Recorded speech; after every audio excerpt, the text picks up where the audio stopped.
விவசாயிகளுடைய கண்ணீரை துடைக்க களத்துக்கே வருகிறேன்.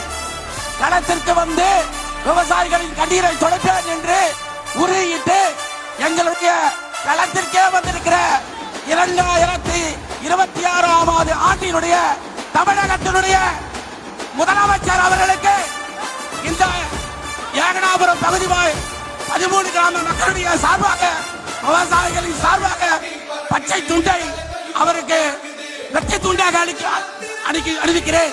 வெற்றி துண்டாக அறிவிக்கிறேன்.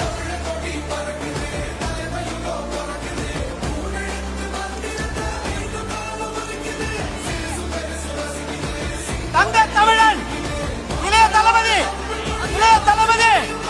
வருங்கால முதலமைச்சர்